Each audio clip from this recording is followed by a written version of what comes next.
और इसके बाद बात करेंगे कि गरीबी को हराने में किस तरह से देश लगातार आगे बढ़ रहा है और गरीबी को हराने में यूपी नंबर 1 किस तरह से आगे रहा है। 5 साल में 13.5 करोड़ भारतीय गरीबी से मुक्त हुए हैं। देश में तेजी से घटी है गरीबी। नीति आयोग ने जारी किया है राष्ट्रीय बहुआयामी गरीबी सूचकांक, एक प्रगति संबंधी समीक्षा 2023। ये एक रिपोर्ट जारी की है। इस रिपोर्ट के अनुसार 2015-16 से 2019-21 के दौरान 5 वर्षों में रिकॉर्ड 13.5 करोड़ लोग बहुआयामी गरीबी से मुक्त हुए हैं।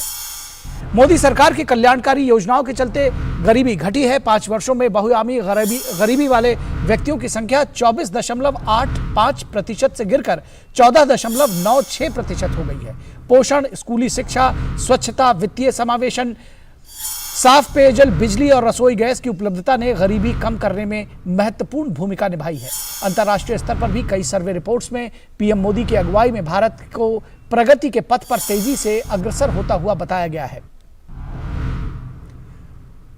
अंतर्राष्ट्रीय स्तर पर प्रकाशित बर्नस्टीन रिपोर्ट में कहा गया है कि पीएम मोदी के नेतृत्व में ऐतिहासिक सुधारों और खर्च के दम पर 9 साल में 5वीं सबसे बड़ी जीडीपी बना है भारत।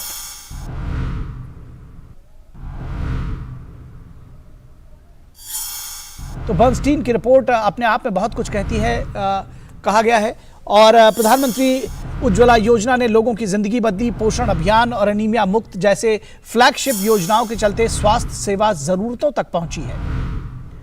देश भर में सबसे ज्यादा गरीबी की संख्या में कमी उत्तर प्रदेश में देखने को मिली है, जहां 5 वर्षों में 3 करोड़ 43 लाख लोग गरीबी रेखा से बाहर हुए हैं। उनसे एलिवेशन हुआ है उनका। प्रधानमंत्री किसान सम्मान निधि से लेकर रोजगार देने और पीएम आवास योजना में भी यूपी पहले स्थान पर रहा है। डीबीटी से भुगतान करने में भी अव्वल रहा है उत्तर प्रदेश। केंद्र सरकार द्वारा राज्य सरकारों के सहयोग से संचालित लगभग 32 योजनाओं को लागू करने में यूपी देश के अन्य सभी राज्यों से आगे है। 32 योजनाएं ऐसी हैं लगभग। सीएम योगी योजनाओं की नियमित समीक्षा करते हैं। किसान कल्याण और ग्रामीण विकास से जुड़ी योजनाओं का सबसे ज्यादा लाभ गांव, गरीब और किसानों तक पहुंचाया है उत्तर प्रदेश सरकार ने योगी की अगुवाई में। अपराधियों पर नकेल कसने और बेहतर कानून व्यवस्था ही नहीं बल्कि जन कल्याण की योजनाएं लागू करने में भी यूपी ने दूसरे राज्यों को पीछे छोड़ा है, पिछड़े राज्य की छवि बदल दी है। और इस पूरी खबर पर बातचीत करने के लिए हमारे संवाददाता अनुज यादव हमारे साथ मौजूद है और इसके साथ ही साथ एक खास मेहमान भी जुड़ेंगे हमारे साथ में। लेकिन अनुज, ऑन ग्राउंड अगर सबसे पहले कि मैं आपको यूपी के विशेष संदर्भ में जोड़ना चाहता हूं, क्योंकि यूपी में इलेक्शन से लेकर के तमाम जो घटनाक्रम है उसको कवर करने में आपकी विशेष भूमिका रहती है। और अगर ये कहा जाए कि नोएडा से लेकर बलिया तक आपका अक्सर चक्कर लगता रहता है तो गलत नहीं होगा। किस तरह से ऑन ग्राउंड सिचुएशन देखते हैं? कितना बदला है यूपी जो गरीबी एलिवेशन की बात होती है तो? देखिए निखिल, पूरे उत्तर प्रदेश की बात करूं, चाहे पूर्वी उत्तर प्रदेश से आप पश्चिमी उत्तर प्रदेश की तरफ आइए, इन इलाकों के अंदर जो आधारभूत ढांचे को मजबूत करने के जो पिछले कई वर्षों के अंदर प्रयास हुए हैं, चाहे वो केंद्र की सरकार हो या राज्य की सरकार, वो जो आधारभूत ढांचे को मजबूत किया है, आज उसी का सबसे बड़ा कारण है कि नीति आयोग ने जो आंकड़े जारी किए हैं उसमें गरीबी रेखा से 3.5 करोड़ लोग पिछले 5 वर्षों के अंदर बाहर हुए हैं। निश्चित तौर पर यह एक अच्छा आंकड़ा है। और सबसे बड़ी बात यही है कि जिस तरीके से आपने देखा होगा कि उत्तर प्रदेश के अंदर एक चर्चा सबसे बड़ी रहती है, काफी इंटरेस्टिंग रहती है कि बुलडोजर वहां पर चलते हुए दिखाई देते हैं माफियाओं के ऊपर। तो सिर्फ बुलडोजर ही माफियाओं के ऊपर नहीं चल रहे हैं बल्कि जो कल्याणकारी योजनाएं हैं वो घर घर तक, गांव गांव तक पहुंच रही हैं। और इसी का सबसे बड़ा कारण है कि अब जिस तरीके से नीति और नीयत उत्तर प्रदेश की सरकार ने बदली है और दिखाई है, उसी का कारण है कि आज उत्तर प्रदेश पहले पायदान पर खड़ा है गरीबी को दूर करने के लिए।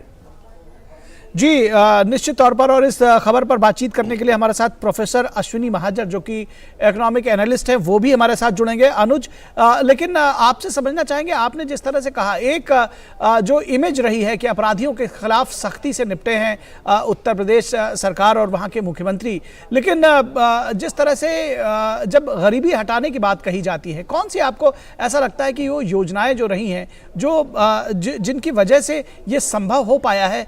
जब हम कल्याणकारी योजनाओं की बात करते हैं, प्रमुख कौन सी योजनाएं आपको लगती हैं?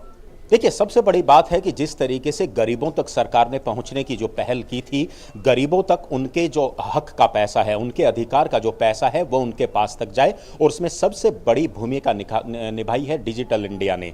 जिस तरीके से आज डिजिटल माध्यम से लोगों का पैसा, चाहे वो सब्सिडी का पैसा हो, चाहे वो ऋण का पैसा हो, वो सीधा उनके खातों तक जाता है। और जब बिचौलिए खत्म हो जाते हैं किसी भी योजना में, तो निश्चित तौर पर उस व्यक्ति को उसका लाभ मिलता है जिसके लिए वो योजनाएं बनती हैं। दूसरी सबसे बड़ी बात आपने जो कहा, अपराध और गरीबी को खत्म करने का आपस में क्या मेल है। निश्चित तौर पर जिस तरीके से अपराध को पूरे उत्तर प्रदेश से दूर किया गया, उसके बाद चाहे पूर्वी उत्तर प्रदेश की बात करें या पश्चिमी उत्तर प्रदेश की बात करें, वहां पर इन्वेस्टमेंट आया है। पिछले कई सालों के अंदर हमने देखा कि कई बड़ी कंपनियां जो हैं उत्तर प्रदेश के अंदर आई हैं। जब बड़ी कंपनियां आती हैं तो लोगों को रोजगार मिलता है, रोजगार मिलता है तो आर्थिक स्थिति मजबूत होती है। ये सारी जो एक सिनेरियो दिखाई देता है उत्तर प्रदेश के अंदर, यही एक सबसे बड़ा कारण है कि आज देश भर के सभी राज्यों में उत्तर प्रदेश पहला राज्य बना है जिसने गरीबों को सबसे ज्यादा दूर किया है। 3.5 करोड़, 5 साल के अंदर 3.5 करोड़, ये एक बड़ा आंकड़ा दिखाई देता है निखिल। जी जी जी, निश्चित तौर पर बड़ा आंकड़ा दिखाई देता है और इसके लिए बहुत, जिसको कहते हैं कि